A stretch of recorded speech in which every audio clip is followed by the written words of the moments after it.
So good afternoon, fellow ticket holders, and welcome to our first official video of 2023. Today we are on Long Island in New York, and we are at Jones Beach. More specifically, we're at Jones Beach Energy and Nature Center. Right now it's free to get here. It is a state park. I think there's normally a fee during the summer, but it's January and you can see it is cold. It's cold. We're hoping to see some seals. Yeah, so we're gonna go check out the building first because it closes at 4:30, so in a couple hours, and then we'll walk down to the beach here and see if we see any winter seals. If not, well, we're just gonna check everything out. So come with us here at Jones Beach. All right, we are going to head right on in here, like I said, into the Energy and Nature Center building and see what they got going on inside. So right as you enter, there's information about the shape of this building. It's called the Net Zero building. And they got a little model here. So the building on top has solar panels, of course, to grab solar energy from the sun. It also grabs energy from geothermal wells, and all that energy will go back to a battery when it needs to. And basically the battery feeds it and also can feed the energy back to the grid. So for the most part, it does its best to save energy. So we will start by going right for the exhibit of the nature of energy. So as we pass by the information about the building itself, we have a wall here about the geography of power. So let's walk down through here and just see what's going on. So first off, we have about wind, water, and wood power. And early colonial settlers often harnessed the energy of the New York River, creeks, and bays. Windmills would power water and water wheels, and households would heat their houses with wood. We'll also have a little section here about lighting in New York City. And basically in 19th century, coal technology changed the energy landscape forever. Thomas Edison in New York City created DC, or direct current, for the electricity. Meanwhile, Tesla developed AC power, which allowed electricity to run in long distances. Pictured here is from 1882 of workers laying electric lines under Pearl Street in Lower Manhattan, creating the first direct current electric grid. The electricity revolution depended on coal miners hundreds of miles under New York, like this man in Kentucky. And finally, electricity powered more than just light bulbs. They powered streetcars, rail cars, medical equipment, toys, and other items that took electricity. And by 1910, 1 in 10 Americans had electricity. By 1925, half of all households had electricity. Many common technologies evolved from military research, such as nuclear fusion during World War II. And on Long Island, the Shoreham nuclear power plant promised an alternative to oil at low cost. However, infamous reactor accidents around the world inspired protesting to shut down the plant in 1982. Even renewable energy technologies have military origins, such as the Cold War brought solar panels. Since 2011, New York State has transitioned from relying on natural gas rather than coal. Much of this gas comes from out-of-state sources. Finally, as concerns for climate change grow, things change, such as the development of solar panels on top of homes, as well as using more wind farms, like this one here. And that's a brief overview of the geography of power wall here. That is really neat to learn. Around the corner a little bit, we have the wall called the producing power wall.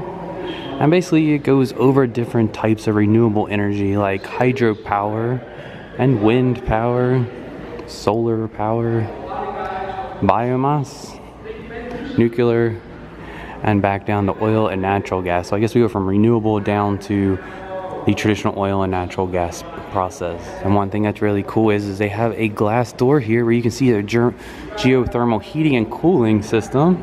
And yeah, just looks like a control room, like a normal HVAC room. Okay, so number 1 over here, this is the main electrical panel.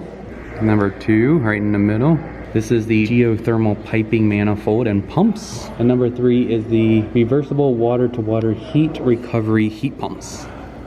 That's really neat. They show you how their geothermal system works here. So right here in the middle of this area here, we have what looks like a wind tunnel, talking about offshore wind farms. And they have a demonstration with the 3 different blades. And look, it just started. Oh, and they stopped. So we'll go ahead and press the slow button. So in slow, the velocity is 7 to 34 miles an hour. Enough to just spin the turbine and generate some power. And then we'll hit the medium button. Velocity of 34 to 49. The wind speed is just right for the turbine to generate peak power. and we'll hit the fast button. Velocity is 49 to 65. Whether the wind is this strong, the turbines will shut down for safety reasons. So opposite of the producing power wall, we have the learning from nature wall. Basically, this wall is outlining how we can learn from nature, that they have all sorts of efficient ways of solving problems in their environments. And there's a lot on this wall here. Learn things from sunflowers to the Luna moth. So like the sunflower is like solar. At a concentrated solar power plant, arranging mirrors like sunflower florets can reduce the amount of land needed. And then we can learn from the whales and wind. So when it comes to the whales and how it relates to wind, the tuberculous or bumps on the fin of the humpback whale inspires a new design for wind turbine blades. See how it like kind of looks like a turbine blade? Looking at shark shells here about hydropower. And when it comes to shark and hydro, the sharks have filter feeders through their mouth out through their gills, and this action allows for efficient movement but at very little energy costs, and they have designed turbines to do such things as well. And finally, when it comes to mold and networking with bees, mathematical models inspired by these molds can be used to design transportation systems and solve complex distribution problems. And with honeybees in a colony act as a single superorganism. They manage work and travel collectively. Together they can solve complex problems like how to efficiently harvest pollen from surrounding flowers. A mathematical model mimics honeybees' communication systems, can help distribute resources such as server space in web hosting.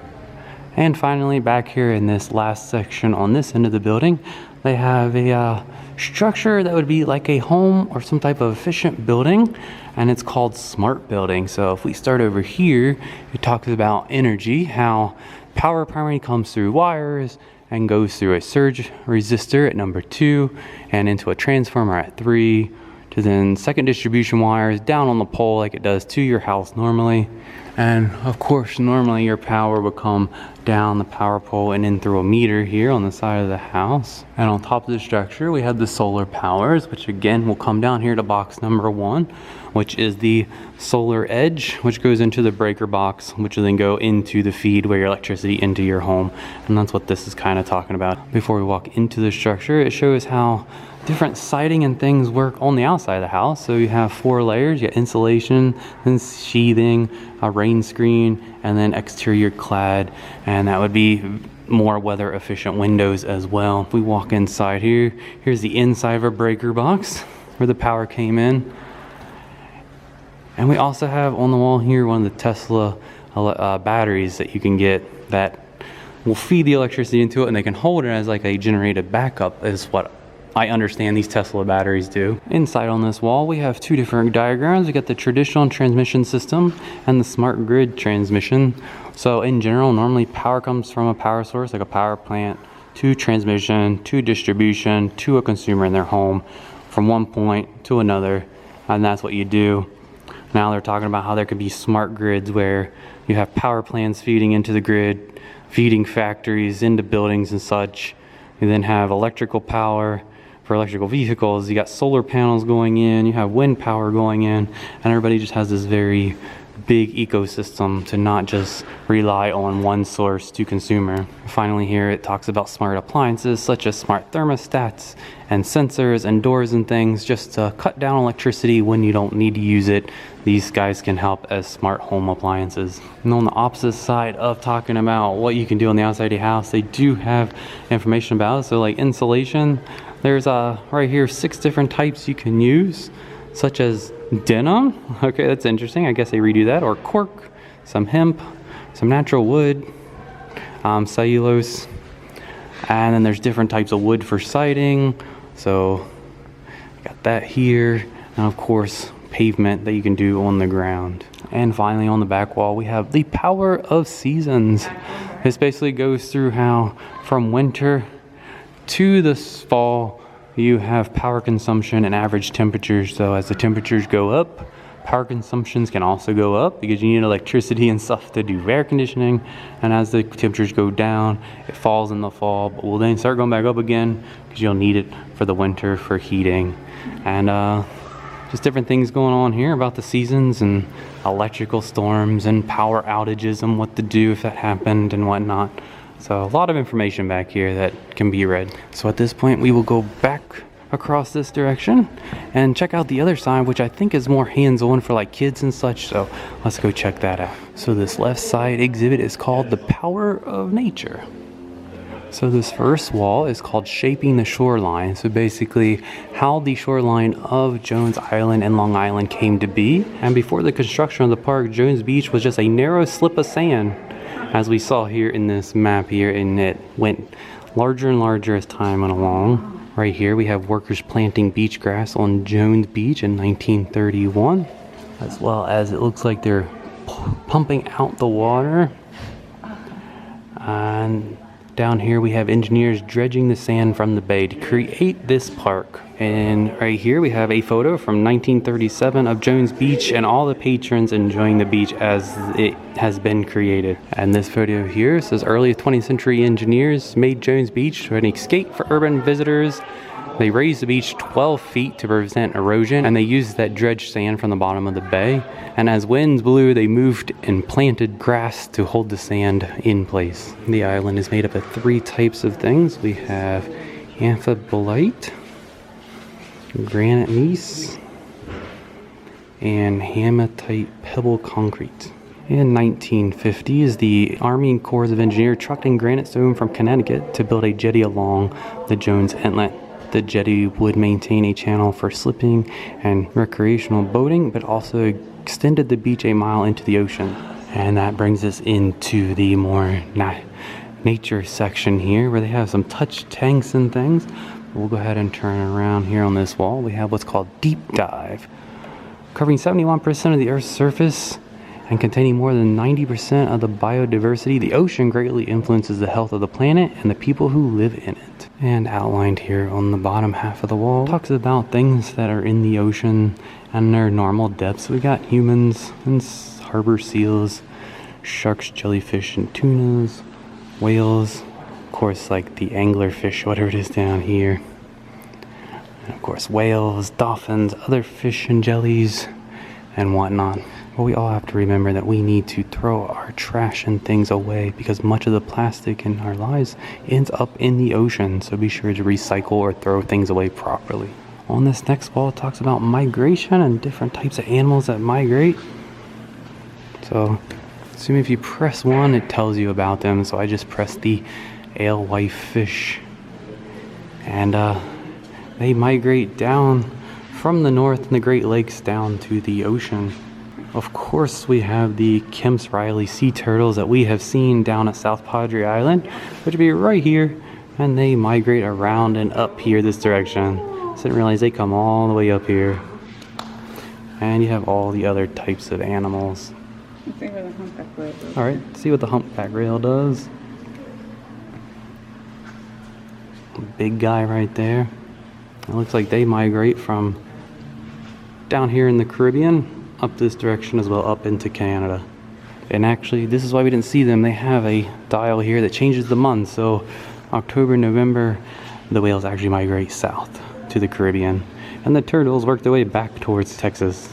And finally, on this back wall, we have a display that outlines the ecosystem here at Jones Beach, and has a few tanks and things going on.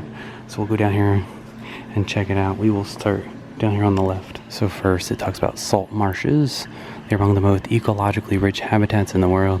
They're made up of cordgrass as well as brackish water, which is a combination of salt and fresh water. And in this one tank here, we have some seahorses. They're an icon apparently of Jones Beach. Didn't realize that they had them up this direction. I thought that was more maybe of a tropical fish, but yeah, there they are. And in this display here next to the seahorses, we have a terrapin. Hello. And going from the tank here, Jones Beach stretches across from the bay to the ocean, and the ecosystem consists of the bay to the salted marshes to the dunes, going into the interdunal swell, through the second dunes, interdunal swell again, to a primary dune, back down to the beach, to to the ocean.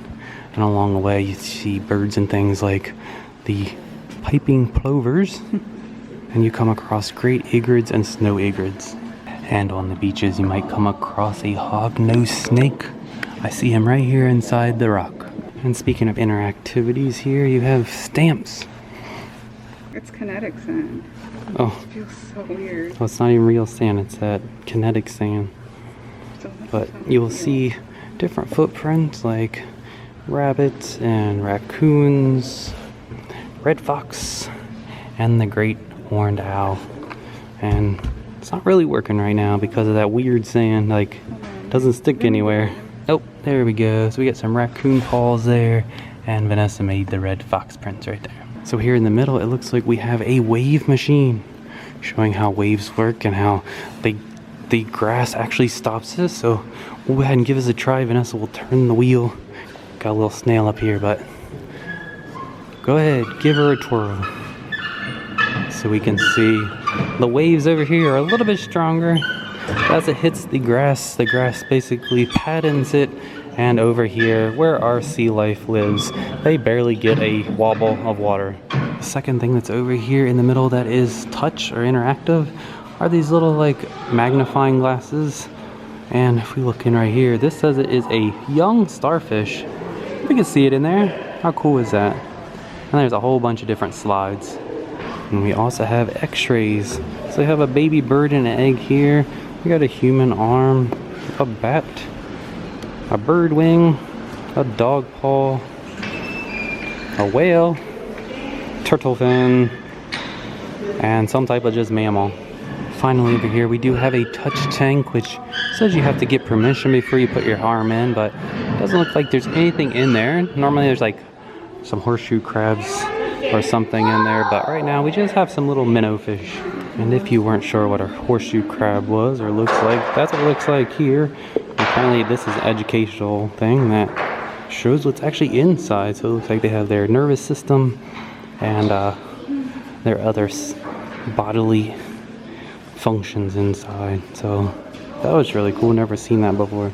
Finally in this room, if we look up, it's as if we are underwater because you have the fish and the shark and the dolphin and of course the seal above us, as if you were swimming underneath of them. And speaking of the seal, let's go outside, check out the beach, go out to the water in the beach and see if we can find any animals today. And as we come out to the boardwalk here, we have a lot of places to sit and such. So we got some picnic tables and these weird plastic chairs that Vanessa says is comfortable. Not sure how, but okay. The lounging position maybe.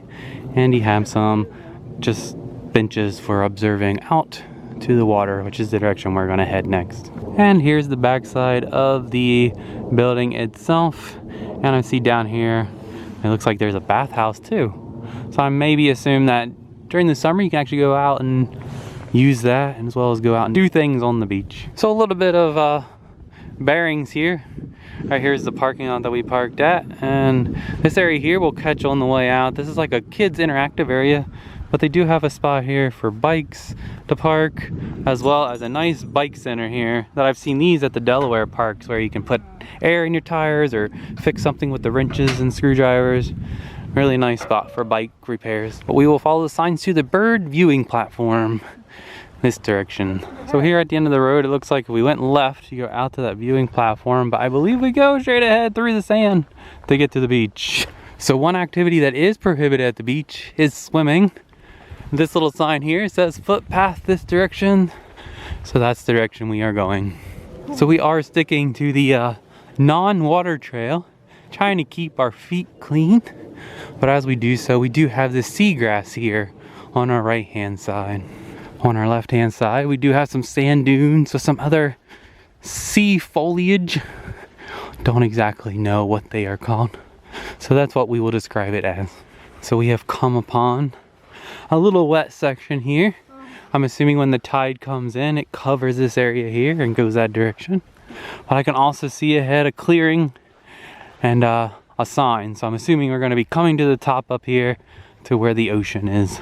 So we have come upon the more open area. Feel like gonna have to be Mario and go boing boing across all the little islands. So let's make our way across. Boing, boing, boing, boing. Hold on, I have to take a longer route. This one? Or that way. I'll come this way. So as we pass these tidal pools, try to look inside. Doesn't look like we have any animals or fish in there.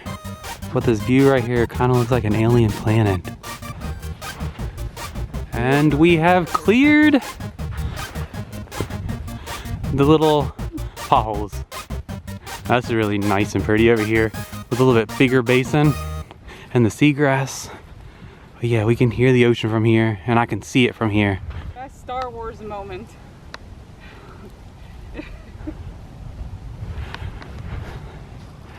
And as apparently Vanessa's living her Star Wars moment in the sands, we will make our way to the ocean out here. Definitely a very large beach. And we continue towards the ocean, but over here where the tide has receded, it's a whole bunch of little pieces of shell and rock and really pretty ones. I just saw a spiral one somewhere. Not sure if I'll see another one, but whole bunch of pretty things right here that have washed up on the shore. And we have made it. As I said, swimming is prohibited on this beach, but we have made it to the water. Well, at least we can see the water. Let's go up here to the top of this sand dune so we can see the edge of the water. And there we are. We have made it to the ocean.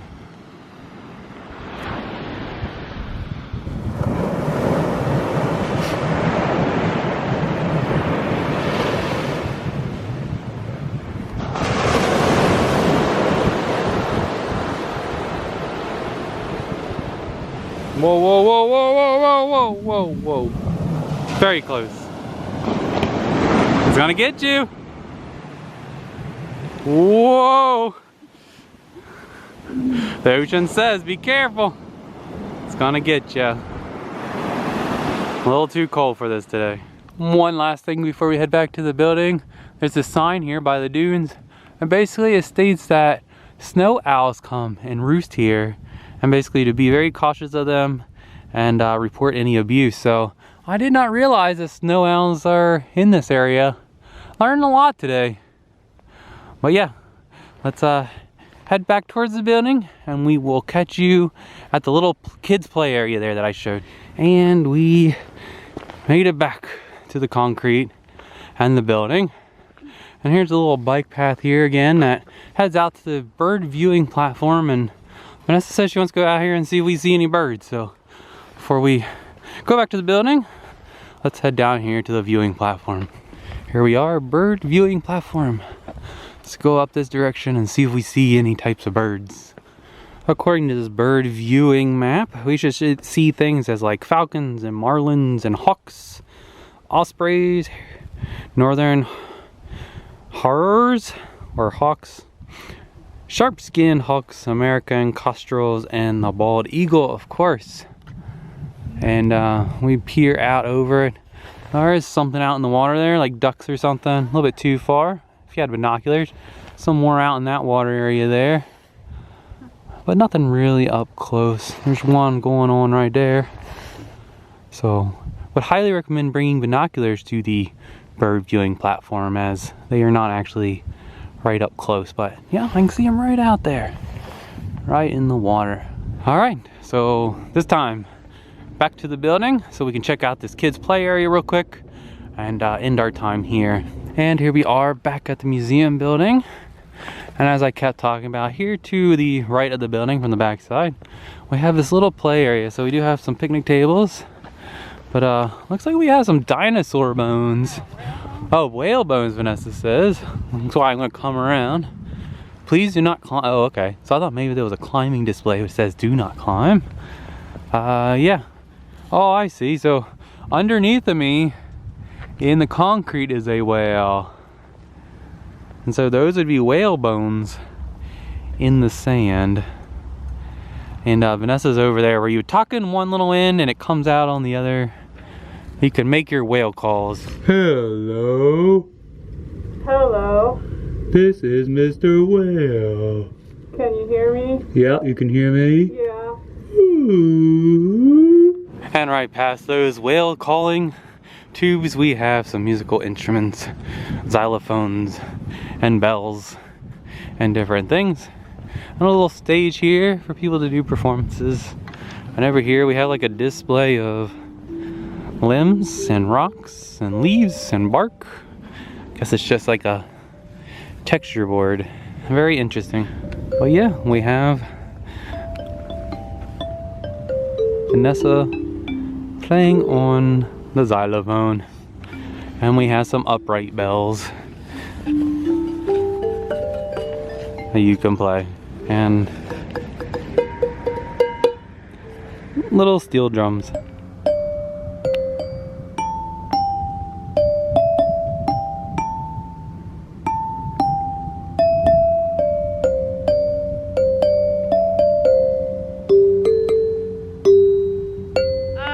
And with that performance of Old Lang Syne by Vanessa, I miss band. that will conclude our video here at Jones Nature Energy Center. Yes, it is such a cute little place to bring families. Yeah, you get to learn a lot about energy, the history of Long Island Beach and how it was made. Whole bunch of stuff. More stuff here than I thought. Learned more than I thought I would here. So we hope you enjoyed this video. And until next time, be safe, be kind, and adventure on. Bye. So hello, fellow ticket holders. I wanted to come on here and just do a quick introduction for this last little bit of the video. If you were here for the Jones Beach section of the video, that is over, and we hope you enjoyed it. But this last section is the real reason why we went to Long Island. And that was to go support our friend Jay over at the Theme Park Foodies. Jay, for many years, was a performer in the independent wrestling circuit, and this was his last performance. So Jay has a whole video over on their channel, and if you're not subscribed to the Theme Park Foodies, go do so. We'll put their information down below in the description box.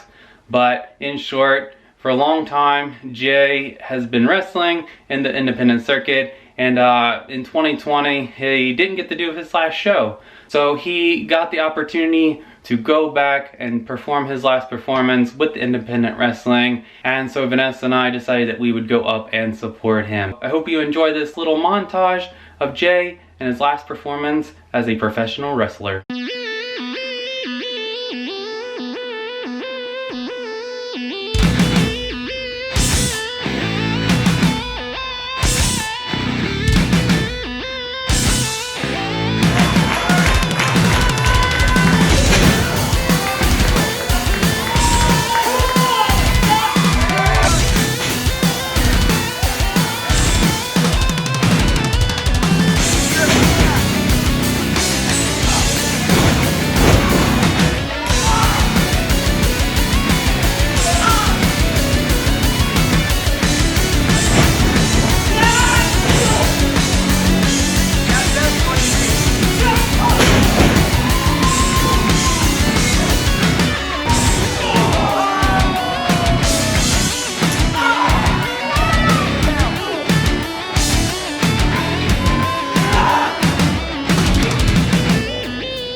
Thank you for watching our video. If you liked it, be sure to give it a thumbs up. If you've not subscribed to our channel yet, be sure to hit that subscribe button below. If you have any questions or comments, feel free to leave them in the comments section below.